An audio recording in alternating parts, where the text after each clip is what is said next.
West Indies ने पाकिस्तान को दूसरे ओडीआई मैच में हरा दिया है। ये कहना बिल्कुल भी गलत नहीं होगा कि पाकिस्तान दूसरे ओडीआई मैच में हार गया है। एक ही बात है, दो रुख हैं, लेकिन वेस्ट इंडीज के मैच जीतने से बहुत ज्यादा इंपॉर्टेंट है ये बात कहना कि पाकिस्तान ये मैच हारा है और पाकिस्तान अपनी बेशुमार गलतियों की वजह से हारा है, और ऐसी गलतियां जिनको हम बार बार हाईलाइट कर रहे हैं उन गलतियों की वजह से हारा है। पाकिस्तान कैप्टन को, मोहम्मद रिजवान को, और जितने भी देखने वाले थे मैच, जिसने भी पूरा ये मैच देखा है, उसको डेफिनेटली तौर पे एक बॉलर की कमी महसूस हो रही होगी, एक स्पेशलिस्ट बॉलर की कमी महसूस हो रही होगी, और जिसके बारे में हम कंटिन्यूसली बात करते हैं कि पाकिस्तान का एक पैटर्न बन गया है कि वो हमेशा एक बॉलर जो है वो शॉट खेल रहा होता है। और अब जब से माइक हैसन ने बागडोर संभाली है, उनका माइंडसेट ऑलरेडी जो है वो ऑलराउंडर्स की तरफ बहुत ज्यादा है। उन्होंने भर दिए हैं ऑलराउंडर्स पाकिस्तान टीम के अंदर, जिसकी वजह से आपका बॉलर पूरा करने का ख्वाब या पूरे बॉलर से खेलने का ख्वाब जो है वो मुझे मजीद पूरा होता हुआ नजर नहीं आ रहा है। अगर इस माइंडसेट के साथ आप खेलेंगे तो आप एक्सपोज होंगे कभी ना कभी। हम ये बारहा तौर पे ये बात कर चुके हैं, लेकिन मुझे भी आइडिया नहीं था कि हम इस माइंडसेट के साथ एक 10th रैंक्ड टीम के सामने एक्सपोज हो जाएंगे। किसी बड़ी टीम के सामने खेलना या उनके साथ उनसे बड़ी टीम से जीतना इस कॉम्बिनेशन के साथ तो बड़ी दूर की बात है। हम 10th रैंक्ड टीम से इस तरह से हारे हैं जिस तरह से कोई नहीं हारा। 2019 के बाद पहला ओडीआई मैच हम हारे हैं, ये एक बहुत बड़ी बात है। अब देखें सीरीज लेवल हो गई है, पता नहीं है अगले मैच में पाकिस्तान क्या करता है, कैसे खेलता है, किस स्ट्रेटजी के साथ खेलता है, ऐसे ही चलेगा या अपने आप में कुछ तब्दीलियां लाने की कोशिश करेगा। बड़ा कुछ है इस मैच में डिस्कस करने के लिए। शुरू से शुरू करते हैं।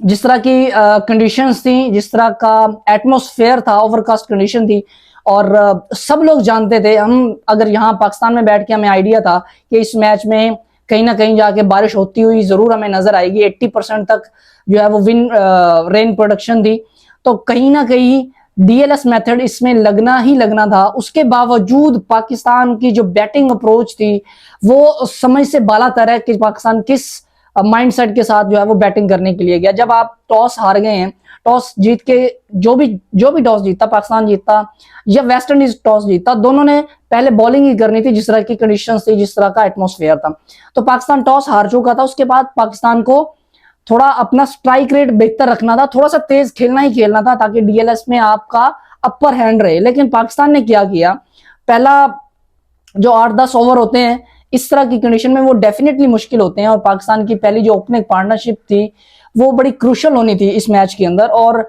शुरू में साइम और अब्दुल्ला ने विकेट के ऊपर स्टे किया, अपना टाइम लिया। साइम अजूब लुक्स वेरी गुड, उन्होंने एक छक्का भी लगाया, अपर कट लगाया, चौके भी लगाए और काफी सॉलिड लग रहे थे। लेकिन जैसे वो पिछले मैच में उनको एक अच्छा बॉल पड़ गया, पिछले मैच में तो खैर बहुत अच्छा बॉल पड़ा था, इस मैच में भी इट्स काइंड ऑफ के अच्छा बॉल था उनको, बट ऑकवर्ड बाउंस जरूर था, वो आउट हो गए। उनको थोड़ा मार्जिन देते हैं इसमें।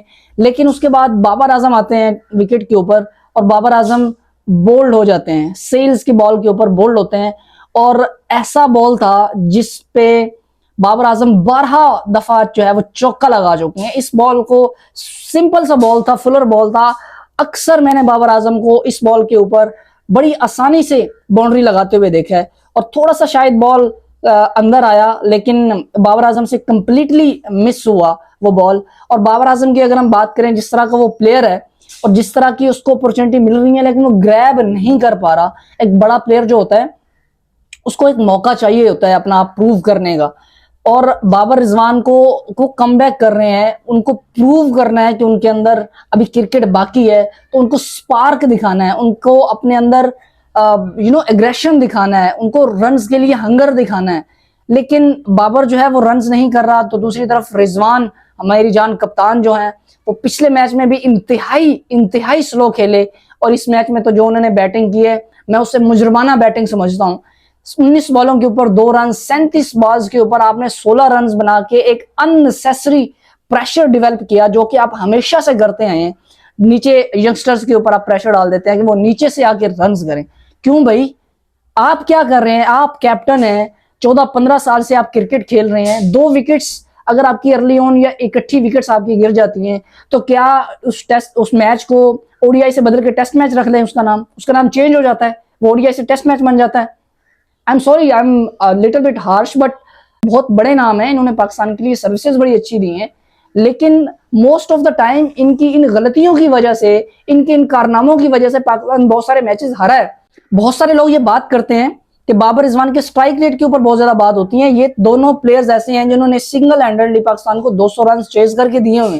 भाई किए हैं, हम मानते हैं किए हैं, 2 मैचेस, 3 मैचेस, 4 मैचेस जिनमें इन्होंने अच्छे रन कर दिए।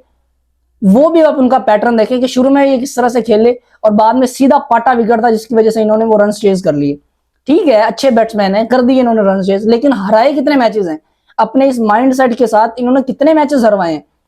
2 विकेट्स गिरने के बाद अगर आप एज ए कैप्टन इतनी डॉट बॉल्स खेलते हैं तो आप सामने वाली टीम को या ओपोनेंट को क्या मैसेज दे रहे हैं कि आपकी बॉलिंग बहुत कमाल है, हम बिल्कुल नीचे लग गए हैं।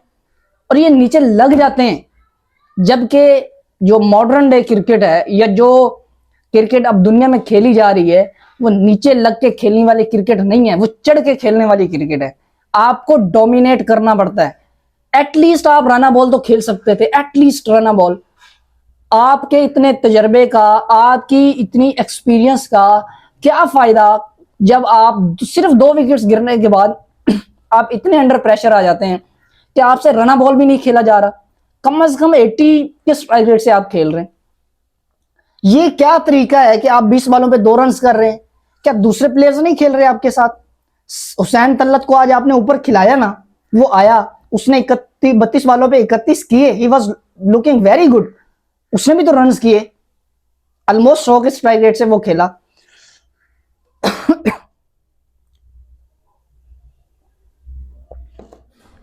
लेकिन पाकिस्तान का ये जो माइंडसेट है, खास तौर पे बाबर और रिजवान के ऊपर मैं सबसे ज्यादा ब्लेम करूंगा, क्योंकि वो कैप्टन है, उनको फ्रंट से आके लीड करना था।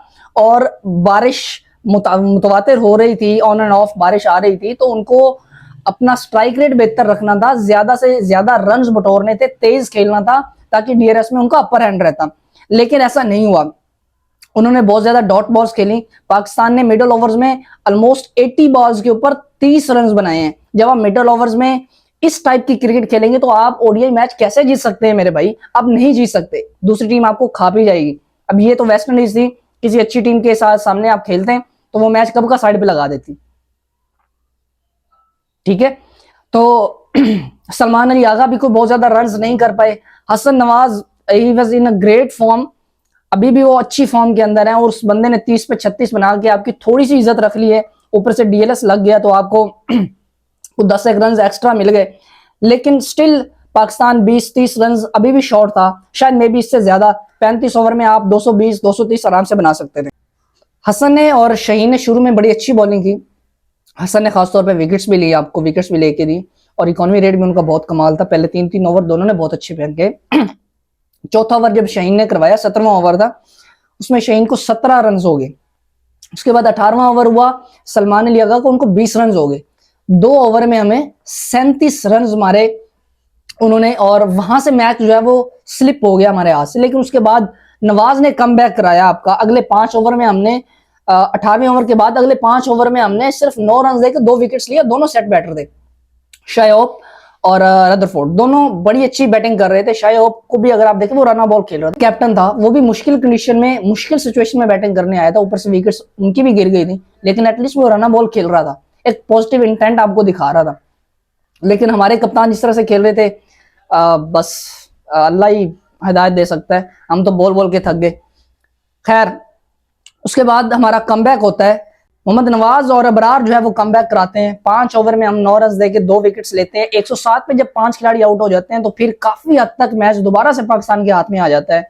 वहां पे अगर हमारे पास एक बुरा बॉलर होता, अगर हम 7 ओवर मजबूरन हमें सलमान अली आगा और साइम अयूब से ना कराने पड़ते तो हम ये मैच आसानी से जीत सकते थे, हम विकेट्स ले सकते थे। बट यहाँ पे मैं क्रेडिट दूंगा केस को और ग्रेव्स को, जिन्होंने बहुत कमाल किस्म की बैटिंग की है। वो जानते थे कि उनके पास काफी टाइम है। नवाज को और अबरार को उन्होंने सरवाइव किया, और उनको पता था कि उनको लूज बॉलर मिलने हैं।